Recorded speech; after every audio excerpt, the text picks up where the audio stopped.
চাপড়ায় college অধ্যক্ষকে বেধড়ক মারধর, অভিযুক্ত তৃণমূল কর্মীর ভাই আতঙ্কে পদত্যাগের কথা জানালেন অধ্যক্ষ। চাপড়ায় গভর্নমেন্ট জেনারেল ডিগ্রি কলেজের অধ্যক্ষ শুভাশিস পান্ডেকে প্রকাশ্যে মারধরের অভিযোগ উঠেছে তৃণমূল কর্মীর ভাই অজয় ঘোষের বিরুদ্ধে। ঘটনার পর নিরাপত্তাহীনতায় ভুগে চাকরি ছাড়ার ইচ্ছে প্রকাশ করেছেন অধ্যক্ষ নিজেই। জানা গিয়েছে, অধ্যক্ষ শুভাশিস পান্ডে দীর্ঘ 5 বছর ধরে কলেজে কর্মরত। মূলত কীটপতঙ্গ সংরক্ষণ ও পরিবেশ রক্ষার উদ্দেশ্যে এলাকায় জনসচেতনতামূলক বোর্ড লাগিয়ে আসছিলেন তিনি, কিন্তু সেই বোর্ড বারবার ভেঙে ফেলা হচ্ছিল। বুধবার তিনি নিরাপত্তারক্ষী নিয়ে সেই বোর্ড মেরামত করতে গেলে অভিযুক্ত ব্যক্তি এসে প্রশ্ন তোলে, কার অনুমতিতে এই কাজ।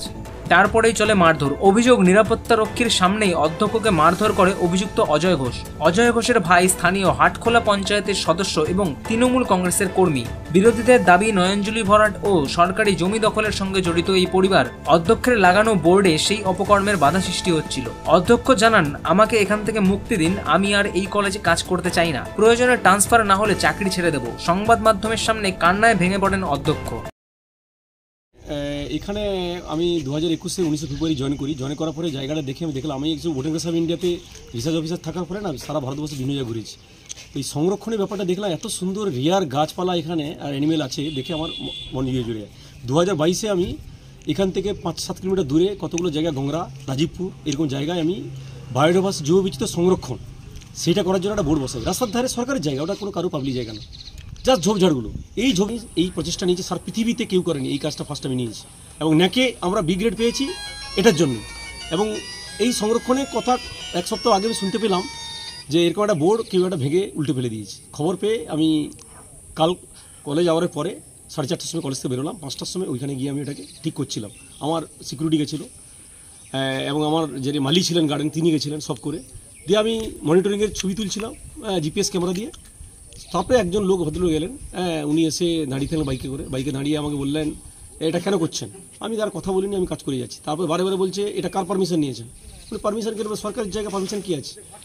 তখন আমার যিনি সিকিউরিটি ছিলেন উনি প্রিন্সিপাল, সিকিরা গভর্নমেন্ট কলেজের প্রিন্সিপাল, উনি আমার প্রিন্সিপাল হয়েছে, ভীষণ স্ল্যাং ল্যাঙ্গুয়েজ, ওকে পুরো লাথি মেরে বোর্ডটাকে করে দিল, মুছে দিল। সে বোর্ডটা এখনও সেই অবস্থায় আজ দেখাতে পারবো আপনাকে। তারপরে আমি বললাম, এটা কেন করলেন এইভাবে? আমরা করছি, এইটা বলার পরে তুই আমাকে করছিস, আমরা মূর্খ বলে যা ইচ্ছা তাই করবে, দিয়ে মার মানে প্রচুর, এখনও পেন প্রচুর হচ্ছে। এই জায়গাটা আপনি দেখলে বুঝতে পারবেন। কালকে চাপড়া হসপিটালে গেছিলাম, তারা দিয়েছিল সারা রাত বরফ দিয়েছে, ঘুমাতে পারিনি আমি। অন্যদিকে অভিযুক্ত অজয় ঘোষ তার দোষ স্বীকার করে বলেন, সেই সময় আমার মানসিক অবস্থা ভালো ছিল না, আমি অনেক রেগে গেছিলাম। নিজে তো সেন্স নেই, আমার নিজে তো সেন্স নেই, আমার নিজে তো জ্ঞান ছিল না।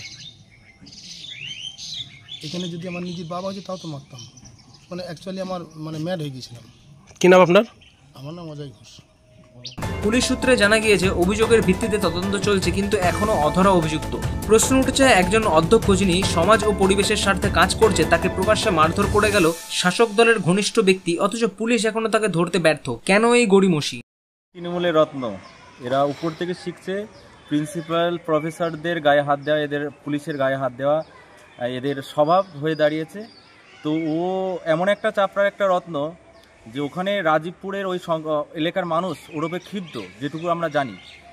ও নয়নজলি, ওই রাজীবপুরের অনেক নয়নজলি ও দখল করে রেখেছে, সেখানে মাটি ফেলেছে, সেখানে মানুষ ওর জ্বালায় ক্ষুব্ধ।